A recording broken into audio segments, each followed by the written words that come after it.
Gabi po naman, Father. Dalawang punto po ang ipinapaalala sa atin ng Ebanghelyo ngayon. Una, kung i-imagine natin, yung mga Pariseyo, parang binabantayan nila lagi si Jesus.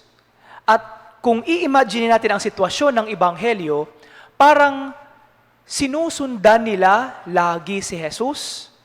At lahat ng kilos at galaw ni Jesus, binabantayan nila to the point na papansinin nila maging ang kaniyang sinasabi at ginagawa ng kaniyang mga alagad.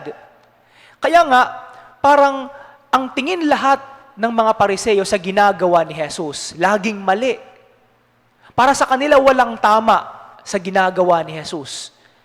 Ano man ang kaniyang sabihin, ano man ang kaniyang gawin, ito ay laging labag. Hindi sa kautusan ng Diyos, kundi sa standard nila. Sa standard ng mga Pariseo at ng mga eskriba. Ang unang paalala po sa atin, maraming mga bagay o maraming mga tao ang napapansin natin lagi. At hindi lamang simpleng pagpansin, kundi binabantayan ang bawat kilos. At ang pagbantay natin, hindi dahil gusto nating itama ang kanilang mali, kundi ang tinitingnan natin kung ano ang mali na kanilang ginagawa. Hindi para maitama, kundi upang hanapan ng mali. Siguro isang magandang paalala ang Ebanghelyo ngayon sa bawat isa sa atin. Yung mga pagkakataon na ang pagbabantay natin sa iba, hindi upang maitama ang kanilang mali at magbalik loob sila sa Diyos. At ang paalala sa atin, sana sa bawat tao na ating nakikita at nakakasalamuha, nakikita man natin ang kanilang ginagawa at pinupuna natin ang kanilang mali. Sana ang ating pagtama sa kanilang mali ay upang malaman nila na mali sila at magbalik loob sa Diyos. At magbalik loob sa Diyos. Ang pangalawang punto, para sa mga Pariseyo, ang sinasabi nila kay Jesus sa Ebanghelyong binasa, dapat magkahiwalay ang katawan at kaluluwa ng tao. Para sa kanila, hindi pwedeng unahin ang pangangailangan ng katawan kung ito ay araw ng pamamahinga. Kailangan, kung sa araw ng pamamahinga, susundin ang batas. Mangingibabaw ang batas sa pangangailangan ng tao. Pero para kay Jesus, hindi pwedeng paghiwalayin ang kaluluwa at katawan.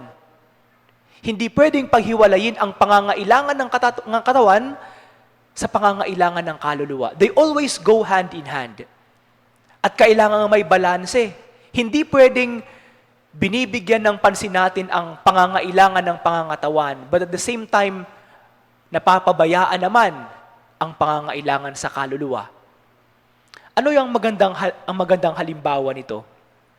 Naikwento ko na ito minsan dito sa atin, nung panahon ni Father Jack na tayo ay namimigay ng ayuda during the pandemic. At ang ating ginagawa ay pinagsisimba muna natin ang ating mga kapatid, ang ating mga kasamahan sa parokya, bago magbigay ng ayuda. At may isang tao doon sa mga bibigyan, mga beneficiary na nagsabi, bakit hindi na lang ibigay agad ang ayuda? Ba't kailangan pang magsimba? Pwede naman kung sa pwede. Ibigay na lang agad ang ayuda. Oo nga naman, napapagod pa sila, mula sa malayong barangay, pupunta pa dito, maglalakad. Pero ang punto natin, na sa pagtanggap natin ng ayuda, ang unang ginagawa natin, hindi tatanggap, kundi magpapasalamat sa Diyos. Magpapasalamat sa Diyos. Sa ating pagpapasalamat sa Diyos, natutugunan ang pangangailangan ng kaluluwa. Napupunan ang pangangailangan ng kaluluwa. At pagkatapos mapunan ang pangangailangan ng kaluluwa, binubusog naman ang pangangailangan ng katawan. Ito siguro ang magandang paalala sa atin ngayon. Sa ating panahon ngayon na hindi natin ma-differentiate ang araw ng pamamahinga, ang linggo at ang ordinaryong araw, ang weekday. Para sa ibang mga tao, pare-pareho na lang ito. Kahit yung linggo, araw ng trabaho. Kahit yung linggo, araw lagi para sa pamilya. Nakakalimutan na ang araw na para sa Diyos.